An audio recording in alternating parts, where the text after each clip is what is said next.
ગુજરાતના પ્રભારી તરીકે અત્યારે મુકુલ વાસનિક છે અને સૂત્રોનું કહેવું એમ છે કે કોંગ્રેસ હવે મુકુલ વાસનિકની જગ્યાએ કોંગ્રેસના પૂર્વ નાયબ મુખ્યમંત્રી સચિન પાયલોટને ગુજરાત કોંગ્રેસના પ્રભારી બનાવી શકે છે। ગુજરાતમાં હવે નજીકના દિવસોમાં સ્થાનિક સ્વરાજ્યની ચૂંટણી આવી રહી છે અને એ પછી 2027માં વિધાનસભાની ચૂંટણી પણ આવે છે। ત્યારે બધા જ રાજકીય પક્ષો પોતપોતાના સમીકરણો ચોકઠા ગોઠવી રહ્યા છે। ભાજપના નીતિન નબીન હમણાં ગુજરાત આવી ગયા, આમ આદમી પાર્ટીના નેતા અરવિંદ કેજરીવાલ ગઈકાલે ગુજરાતમાં હતા। હવે ગુજરાતની અંદર કોંગ્રેસમાં કંઈક મોટું થવાનું છે એવું જાણવા મળ્યું છે, કારણ કે સ્થાનિક નેતાઓને દિલ્હીના તેડા આવ્યા છે અને રાહુલ ગાંધી અને મલ્લિકાર્જુન ખડગેની બેઠકમાં ગુજરાત કોંગ્રેસમાં મોટા ફેરફારો કરવાનું નક્કી કરવામાં આવ્યું હોવાનું જાણવા મળ્યું છે।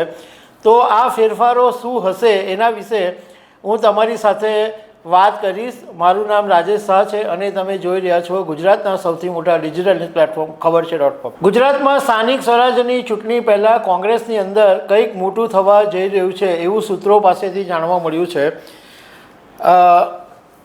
ગુજરાતના પ્રભારી તરીકે અત્યારે મુકુલ વાસનિક છે અને સૂત્રોનું કહેવું એમ છે કે કોંગ્રેસ હવે મુકુલ વાસનિકની જગ્યાએ કોંગ્રેસના પૂર્વ નાયબ મુખ્યમંત્રી સચિન પાયલોટને ગુજરાત કોંગ્રેસના પ્રભારી બનાવી શકે છે અને એની તૈયારીઓ થઈ ચૂકી છે। અને આ જે રાહુલ ગાંધી અને મલ્લિકાર્જુન ખડગેની જે બેઠક થઈ એમાં નિર્ણય લેવાયો છે અને કદાચ આગામી દિવસોની અંદર એની જાહેરાત થઈ શકે છે।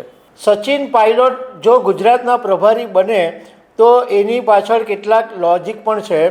રાજકારણના જાણકારોનું કહેવું એમ છે કે જ્યારે અગાઉ ગુજરાતની અંદર રાજસ્થાનના પૂર્વ મુખ્યમંત્રી અશોક ગેહલોતને ગુજરાત કોંગ્રેસના પ્રભારી બનાવેલા, ત્યારે તેઓ ગુજરાતની અંદર કોંગ્રેસને 70 બેઠકો અપાવેલી। તે વખતે પાટીદાર અનામત આંદોલનનું જોર પણ હતું, પણ ગેહલોતને કારણે 70 બેઠકો મળી।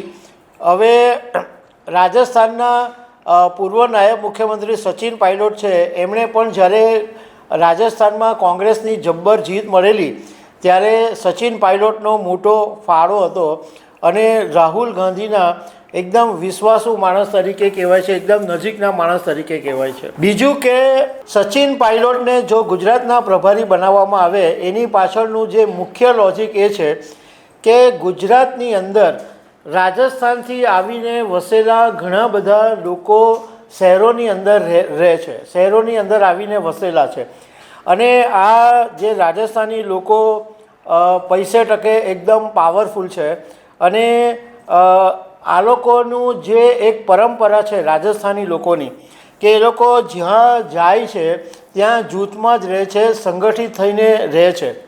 અને ગુજરાતની વાત કરીએ તો અમદાવાદમાં રાજસ્થાનીઓની સંખ્યા ઘણી મોટી છે અને સુરત તો ખાસી એવી વસ્તી છે, કારણ કે ટેક્સટાઇલ અને બીજા બિઝનેસની અંદર રાજસ્થાનીઓની મોટી સંખ્યા અહીંયા આગળ છે। જેવી રીતના સૌરાષ્ટ્રમાં પાટીદારો વસે છે એવી રીતના રાજસ્થાનમાં મારવાડીઓનું વર્ચસ્વ છે।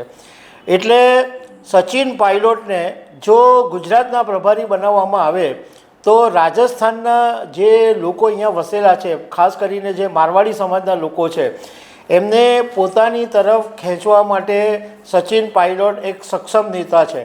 એટલે કોંગ્રેસને એ રીતના ફાયદો થઈ શકે છે।